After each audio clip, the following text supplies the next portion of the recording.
வேகத்துடனும், அதே சமயம் விவேகத்துடனும் செயல்படக்கூடிய ரிஷப ராசிக்கு தலைப்பு என்ன போட்டிருக்கோம்? செப்டம்பர் மாதத்துல இதுதாங்க ரிஷப ராசிக்கு நடக்க போகுதுன்னு போட்டிருக்கோம். அது எப்படிங்க? அப்படின்னு இப்ப யோசிப்பீங்க. ஆமாங்க. உங்களுடைய ஜாதகம் என் கையில இல்ல. உங்களோட பேர் தெரியாது, ஊர் தெரியாது. பட் பொதுவா ரிஷப ராசிக்கு செப்டம்பர் மாதத்துடைய பலன்களை நம்ம சொல்ல முடியும். உங்க ஜாதகத்துல எந்தெந்த கிரகங்கள் எங்கெங்க அமர்ந்திருக்காங்க? உங்களுக்கு கிரகங்களோட மாற்றத்தை பொறுத்தும், அந்த கிரகங்களுடைய குணாதிசயங்கள பொறுத்தும், அந்த கிரகங்கள் கூட எந்த கிரகங்கள் சேர்றாங்க, அதனால எந்த மாதிரியான பலன் அப்படிங்கிறதையும் பார்த்து பலன் சொல்ல முடியும். இதுவே உங்களுக்கு போதுமான தகவல். இந்த மாசம் அப்படிங்கிறது 75% நம்ம சொல்லக்கூடிய விஷயம் தாங்க அடுத்தடுத்து நடக்க போகுது. நல்லதா? கெட்டதா? தொழில் எப்படி இருக்கும்? குடும்பம் எப்படி இருக்கும்? என்னுடைய பணவரவு எப்படி இருக்கும்? இப்படின்னு எல்லாத்தையுமே நாம தெளிவா பார்க்கலாம். நான் எப்படி அந்த பலன சொல்ல முடியும்? உங்களுடைய கிரகங்களோட அமைப்பு பொறுத்து சொல்ல முடியும். ரிஷப ராசிய பொறுத்தவரைக்கும் கார்த்திகை நட்சத்திரம் 2ஆம் பாதம், 3ஆம் பாதம், 4ஆம் பாதம். ரோகிணி நட்சத்திரம், மிருகசீரிஷத்துல 1ஆம் பாதம், 2ஆம் பாதம். ஆக மொத்தம் 6 நட்சத்திரங்களுடைய ஆட்சி தாங்க பொதுவா ரிஷப ராசின்னு நம்ம சொல்லுவோம். சரி, அது ஒரு புறம் இருக்க. கிரக நிலைகள்னு பார்த்தோம்னாக்க, உங்களுடைய ராசியில குரு பகவான் அமர்ந்திருக்காரு. சூப்பர். தன, வாக்கு, குடும்பஸ்தானத்துல செவ்வாய் பகவான் அமர்ந்திருக்காரு. ஓகே. சுகஸ்தானத்துல சூரிய பகவானும், புதன் பகவானும் கூட்டணியில இருக்காங்க.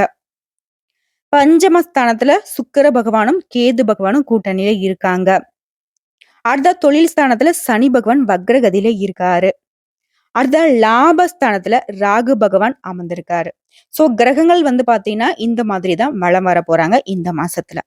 அதுவே கிரக மாற்றங்கள்னு பார்த்தோம்னா செப்டம்பர் மாசத்துல 17ஆம் தேதி சுகஸ்தானத்துல இருந்து சூரிய பகவான் பஞ்சமஸ்தானத்துக்கு மாறாரு. அடுத்துதான் 19ஆம் தேதி சுகஸ்தானத்துல இருந்து புதன் பகவான் பஞ்சமஸ்தானத்துக்கு மாற போறாரு. இவங்களை அடுத்து, அதாவது அதே 19ஆம் தேதி புதன் பகவானை தொடர்ந்து பஞ்சமஸ்தானத்துல இருக்கக்கூடிய சுக்கிர பகவான் ரண, ருண, ரோகஸ்தானத்துக்கு மாறாரு. சோ இந்த மாசத்தை பொறுத்த வரைக்கும் இந்த 3 கிரகங்கள் தான் இடமாற்றம் ஆகுறாங்க. இதன் அடிப்படையை வச்சு பாக்குறப்போ ரிஷபத்துக்கு நீங்க சிக்கனமாக நடந்து கொள்ளக்கூடியவங்க தான். தேவை அறிந்துதான் உங்களுடைய செலவே இருக்கும். இந்த மாசத்தை பொறுத்த வரைக்கும் உங்களுடைய ராசிநாதன் சுக்கிரன் 6ஆம் ஸ்தானத்துல மறைந்திருக்கிறதுனால, அவர் ஆட்சி பெற்று சஞ்சாரம் செய்யறதுனால உங்களுடைய அறிவுத்திறன் அப்படிங்கிறது அதிகரிக்கும்.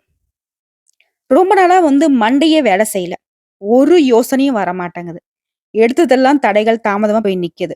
போட்ட முதலீடு வெளியெடுக்க முடியல. இப்படி நிறைய எந்த தொழில் செய்யறவங்களா இருக்கட்டும், சங்கடங்கள், சஞ்சலங்கள மட்டும் அனுபவிச்சுட்டு இருந்த உங்களுக்கு ஒரு வெளிச்சம் பிறக்கும். உங்களது பேச்ச மத்தவங்க கேட்டு மயங்குவது போல இருக்கும். ஒரே அடிய சொல்லணும்னா, உங்க பேச்சுக்கு மறு பேச்சு யாரும் பேச மாட்டாங்க. அந்த அளவுக்கு சாதகமான அமைப்புல கடவுள்கள் உங்களுக்கு அமைச்சு கொடுத்திருக்காங்க. முக்கியமா ருசியான உணவுகள் எல்லாமே இந்த காலகட்டத்துல சாப்பிட்டு மகிழ்ச்சி அடைய போறீங்க. சாப்பிட கூட நேரம் இல்லாம சுத்திட்டு இருந்தீங்களே ரிஷப ராசிக்காரங்களே, நிம்மதியா, திருப்தியா பிடிச்ச உணவ நாக்குக்கு ருசியா சாப்பிட்டு சந்தோஷப்பட போறீங்க. உங்க ராசியில இருக்கக்கூடிய குரு பகவானால உங்களுக்கு மனசுக்கு நிம்மதி தருவாருங்க. உங்களுடைய சாமர்த்தியமான காரியங்களை எல்லாமே செய்து முடிக்கக்கூடிய அமைப்பை அந்த குரு பகவான் ஏற்படுத்தி உங்களை வெற்றியாளரா மாத்திருக்காரு. எங்கும் வெற்றி, எதிலும் வெற்றி. அடுத்த தொழில் ஸ்தானத்தை பொறுத்த வரைக்கும் சனி பகவான் இருக்கிறாரு இல்லைங்களா? இவர் வந்துட்டு உங்களுக்கு தொழில்ல, வியாபாரத்துல முன்னேற்றத்தை கொடுக்கிறார். தொழில் வந்துட்டு அது வளர்ச்சிப்படுத்தணும்னு சொல்லி சில திட்டங்களை எல்லாம் நீங்க செயல்படுத்துவீங்க. அந்த முடிவுகள் எல்லாமே உங்களுக்கு வெற்றியை கொடுக்கும். அனுகூலமான பலனை கொடுக்கும். அடுத்த பண வரத்தை பொறுத்த வரைக்கும் திருப்தி தரக்கூடிய விதத்துல இருக்குங்க.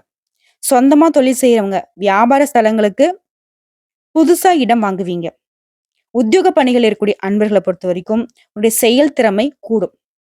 உங்களுடைய பயணங்களாலையும் உங்களுக்கு அனுகூலமான பலன் உண்டு. பணி நிமித்தமா கொஞ்சம் அலைய வேண்டி இருந்தாலும் அதுவும் உங்களுக்கு சாதகமான பலனை கொடுக்கும்.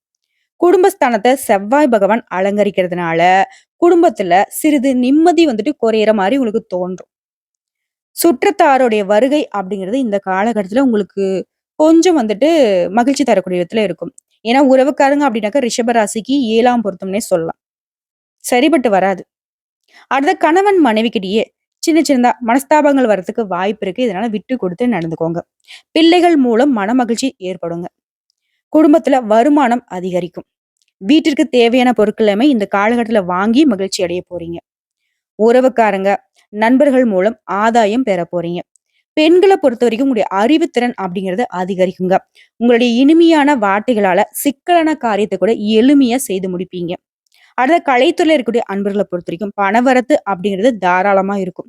எடுத்த முடிவை செயல்படுத்த 1 முறைக்கு 2 முறை யோசிப்பது ரொம்ப நல்லது. எந்த ஒரு காரியத்திலும் அவசர முடிவு எடுக்க மட்டும் வேண்டாங்க. ஆனா இந்த காலகட்டத்துல மத்தவங்கள உங்கள அவசரப்படுத்துவாங்க. அதுக்கெல்லாம் வந்துட்டு இடம் கொடுக்காதீங்க. தேவையற்ற வீண் வாக்குவாதங்களால உங்களுக்கு பகை வளர்றதுக்கு வாய்ப்பு இருக்கிறதுனால, அதையும் கொஞ்சம் பார்த்துக்கோங்க. அடுத்த அரசியல் துறையில இருக்கக்கூடிய அன்பர்களுக்கு வீண் அலைச்சல்களுக்கு பிறகு எந்த ஒரு காரியமும் நடக்குங்க. வேலை தொடர்பாக கொஞ்சம் அலைய வேண்டியிருக்கும். வரவேண்டிய பாக்கிகள் தாமதமாக வந்து சேரும்.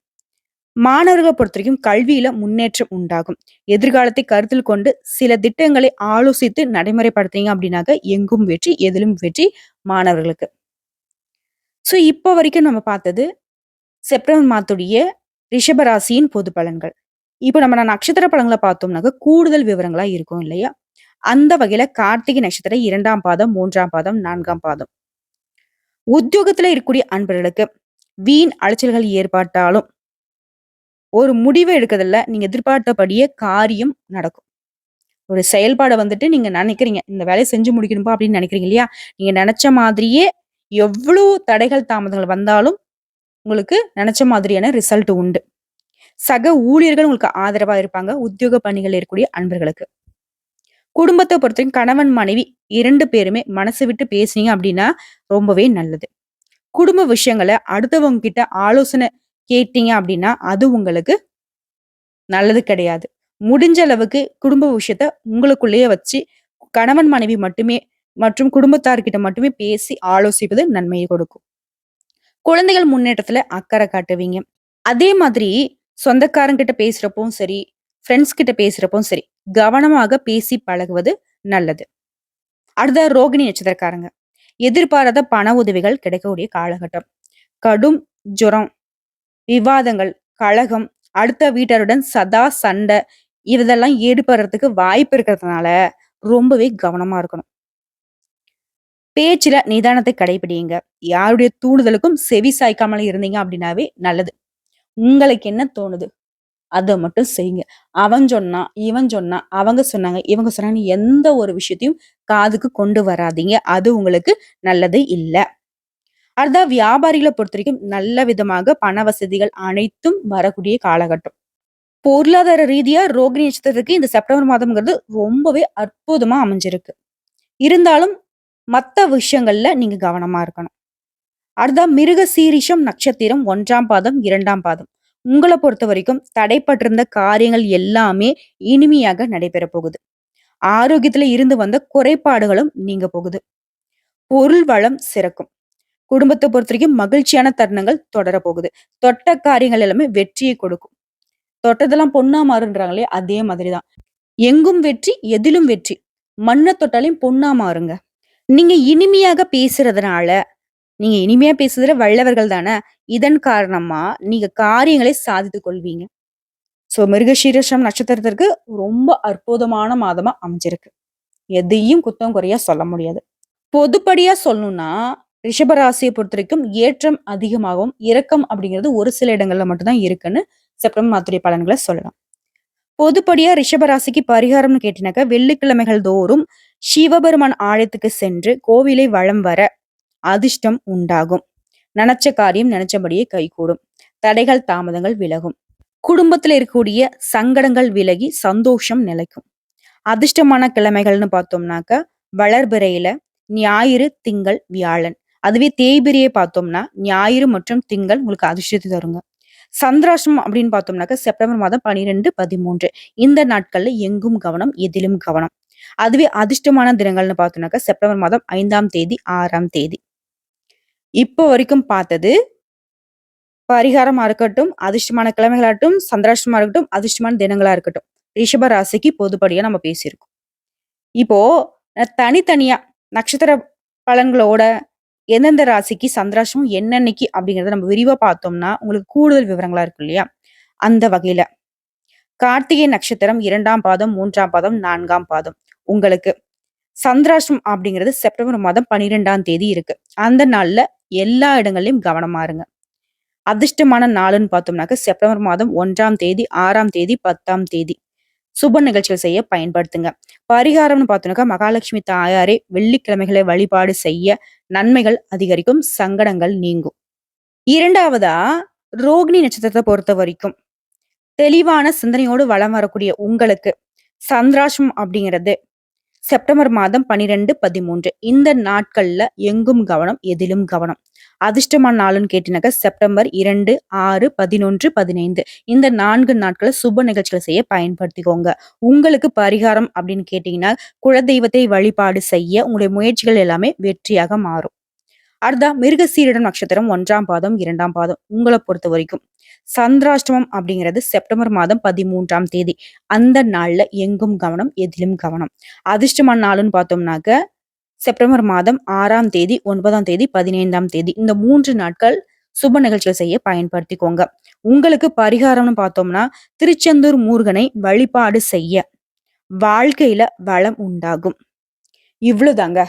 ரிஷப ராசியை பொறுத்தவரைக்கும் எந்த விதத்திலயும் இந்த செப்டம்பர் மாதம் அப்படிங்கிறது பாதகமான பலனை எதுவுமே குடுக்கல. எல்லா விதத்திலயும் சாதகமான பலன்கள் மட்டும்தான் அமைஞ்சிருக்கு. ஒரு சில விஷயங்கள்ல சரி செய்யறதுக்கு தான் நம்ம பரிகாரமும் சொல்லியிருக்கோம். அந்த தெய்வங்கள நீங்க வழிபாடு செஞ்சாவே அனுதினமும் உங்களுக்கு சாதகமான அமைப்புல முடியும். வீட்டை விட்டு வெளியே போறப்போ உங்களுக்கு சொல்லக்கூடிய தெய்வத்துடைய நாமத்தை 3 முறை சொல்லி முடிச்சுட்டு வெளியில கிளம்பி போங்க. எல்லாமே நீங்க நினைச்ச மாதிரியே கைகூடி வரும். வாழ்க்கையில இருக்கக்கூடிய கஷ்டத்த கூட சகிப்பு தன்மையோட, இது இப்படிதான். நம்ம இப்படிதான் வாழ்ந்தாகணும். நம்மளுடைய குடும்பத்த பார்த்துக்கிட்டு தான் ஆகணும் அப்படின்ற ஒரு புரிதலோட வாழக்கூடிய ரிஷப ராசிக்கு செப்டம்பர் மாதம் அப்படிங்கிறது உங்க கஷ்டத்த புரிஞ்சுகிட்டு நிறைய சந்தோஷமான விஷயங்கள தான் கொடுக்க போகுது. பயன்படுத்திக்கோங்க. எல்லா விதங்களையும் உங்களுக்கு நன்மைகள் உண்டாகட்டும்னு சொல்லி நானும் கடவுள்கிட்ட மனசார பிரார்த்தனை செஞ்சுக்கிறேங்க. இன்னைக்கு மட்டும் இல்ல, இனி வரக்கூடிய எல்லா நாட்களுமே ரிஷப ராசிக்கு சந்தோஷத்தை தரக்கூடிய நாட்களாக அமையட்டும். வாழ்க வளமோடு. நம்மளுடைய வீடியோ பத்தி உங்களுக்கு பிடிச்சிருந்தாக்கா வீடியோக்கு லைக் பண்ணுங்க, நம்ம சேனலை சப்ஸ்கிரைப் பண்ணுங்க, மேலும் பிடிச்சவங்க ஃப்ரெண்ட்ஸ் அண்ட் ஃபேமிலிக்கு ஷேர் பண்ணுங்க. ஆன்மீக சந்தேகங்கள் எதுவாக இருந்தாலும் கமெண்ட் பாக்ஸ்ல கேளுங்க, உடனே பதில் தெரிவிக்கப்படும். நம்ம சொல்லக்கூடிய அனைத்து விஷயங்களும் பொது பலன்கள். தனிப்பட்ட ஜனன ஜாதகத்தை பொறுத்து உங்களுக்கு சிறிதளவு மாறுபட்ட கருத்து உருவாகலாம். 75% நம்ம சொல்லக்கூடிய விஷயங்கள் தான் பலித்தமாகும். மீதி இருக்கக்கூடிய 25% உடைய பிறப்பு ஜாதகத்தை பொறுத்து மாறுபடும். ஆனா நம்ம சொல்லக்கூடிய இந்த விஷயங்களே போதுமானது. அவ்வளவுதாங்க. இதை மட்டும் கரெக்டா கொஞ்சம் ஃபாலோ பண்ணிக்கோங்க. 4 பேருக்கு நல்லது செய்யணும்னு நினைக்கக்கூடிய ரிஷப ராசிக்கு இனி எல்லாமே நல்லதாவே நடக்கட்டும். வாழ்க வளமோடு நலமோடு, வாழ்க வாழ்க பல்லாண்டு.